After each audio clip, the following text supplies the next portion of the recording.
Quthbullapur ACP బాల Gangireddy, Jeedimetla RTC DM మరియు సిబ్బంది ఈ ర్యాలీలో పాల్గొని రోడ్డు నిబంధనలపై ప్రజలకు అవగాహన కల్పించారు.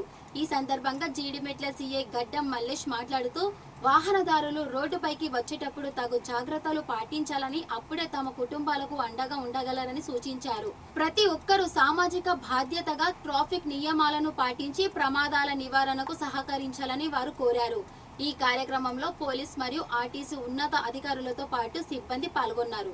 Jeedimetla bus depot, RTC bus depot employees అందరూ కలిసి తెలంగాణ రాష్ట్ర ప్రభుత్వం ప్రతిష్టాత్మకంగా చేపట్టినటువంటి అరైవ్ అలైవ్ ప్రోగ్రామ్ లో భాగంగా ఈ నెల 13 నుండి 18 వరకు ఈ రోడ్ సేఫ్టీ అవేర్నెస్ క్యాంపెయినింగ్ చేయడం జరుగుతుంది.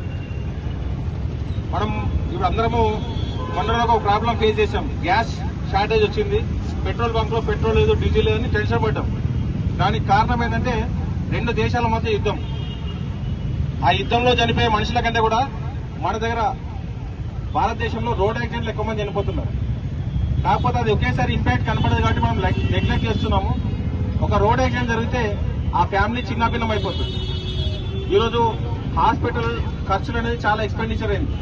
సడన్ గా 5 లక్షలు 10 లక్షలు ట్రీట్మెంట్ ఇవ్వాలంటే ఇవ్వలేని పరిస్థితి ఏర్పడుతుంది. కాబట్టి అలా జరగకుండా ఉండాలంటే సేఫ్ డ్రైవింగ్, డిఫెన్సివ్ డ్రైవింగ్, మనం ఈ నుంచి మన లక్ష్యం చేరే వరకు, మన గమ్యం చేరే వరకు రోడ్డు ఇరువైపులా గమనిస్తూ, నువ్వు కేవలం బండి మంచి నడిపిస్తే సరిపోదు, చుట్టుపక్కల పరిసరాలను గమనిస్తూ ఎలాంటి ఇబ్బందులు జరగకుండా జాగ్రత్తగా అన్ని ట్రాఫిక్ రూల్స్ ఫాలో చేస్తూ నీ కామన్ సెన్స్ అప్లై చేస్తూ చేసినట్లయితేనే నువ్వు ఎలాంటి ప్రమాదానికి గురి కాకుండా మీ యొక్క గమ్యానికి చేరడానికి ఆస్కారం ఉంటుంది. మన దేశంలో జనాభా రోజు రోజు పెరుగుతూ ఉంది, వెహికల్స్ పెరుగుతూ ఉన్నాయి. కాబట్టి అందరం డిసిప్లిన్ గా ఫాలో కాకపోతే ఎక్కువ యాక్సిడెంట్ జరిగే ప్రమాదం ఉంది. ఎక్కువ మంది వారి యొక్క క్షతగాత్రులు అయ్యే అవకాశం ఉంది, వాళ్ళ ఫ్యామిలీ రోడ్లో పడే అవకాశం ఉంది.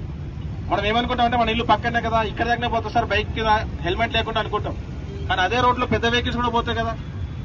ఒక డీసీఎం పోవచ్చు, ఒక లారీ పోవచ్చు, సడన్ గా తగిలిందంటే ప్రాణాలు పోతాయి కదా, పక్కనే అనుకుంటాం. ఇంకా కొందరు ఏం చేస్తుంటే హెల్మెట్ పెట్టుకుంటే, ఇందాక ఒక తమ్ముడు చెప్తున్నాడు నాకు కుచ్చుకోపోతుంది సార్ అంటున్నాడు. చెవులో హెడ్సెట్ పెట్టుకున్నాడు, హెల్మెట్ గుచ్చుకోపోతుంది కదా, హెడ్సెట్ తీసేయచ్చు కదా. హెడ్సెట్ తీసాడంట, హెల్మెట్ పెట్టుకునే గుచ్చుకోపోతుంది. ఫాలో కావాలి రూల్స్ అనేది. పోలీసు వాళ్ళు ఫైన్ వేస్తారనో, ట్రాఫిక్ వాళ్ళు చలాన్ రాస్తారని కాదు, మన ప్రాణం కాపాడుకోవడానికి ప్రయత్నం చేసుకోవాలి.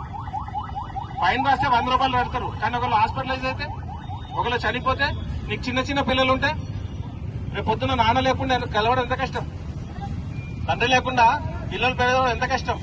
ఈరోజు అన్ని ఉంటేనే పిల్లల్ని కరెక్ట్ పోషించుకోలేకపోతున్నాం. తండ్రి లేకపోతే సింగిల్ పేరెంట్ అయితే ఎంత కష్టమవుతుంది. ఒకసారి ఆ ఉద్దేశంతో చేయాలి. మనం ఏదో ట్రాఫిక్ చలాన్ చేస్తున్నారని, లేకపోతే పోలీసులు పట్టుకుంటారు, నిమిషంలో ఏమైనా జరగచ్చు. సో డిఫెన్సివ్ డ్రైవింగ్ చేసుకుంటే సేఫ్ గా ఉండడానికి ఆస్కారం ఉంటుందని తెలంగాణ రాష్ట్ర ప్రభుత్వం, అలాగే తెలంగాణ పోలీస్, సైబరాబాద్ పోలీస్ ఈ యొక్క కార్యక్రమాన్ని చేపట్టి ముందుకు రావడం జరిగింది. ఈ కార్యక్రమం అన్ని డిపార్ట్మెంట్స్ పార్టిసిపేట్ చేయాలని కూడా ఇన్స్ట్రక్షన్స్ ఇచ్చింది. రోడ్డు ఉపయోగిస్తున్న ట్రాఫిక్ వాళ్ళు కానీ, ట్రాన్స్పోర్ట్ డిపార్ట్మెంట్ వాళ్ళు కానీ అందరూ ఈ యొక్క ఈవెంట్ లో పాల్గొనడం జరుగుతుంది. ఈ రోజు మనం జీడిమెట్ల ఆర్టీసీ డిపో మేనేజర్ గారు అలాగే వాళ్ళ సిబ్బంది అందరూ చాలా మంది వచ్చేసి ఈ ప్రోగ్రామ్ ఇంత సక్సెస్ఫుల్ గా చేయడానికి ముందుకు వచ్చినందుకు ధన్యవాదాలు తెలియజేస్తున్నాను.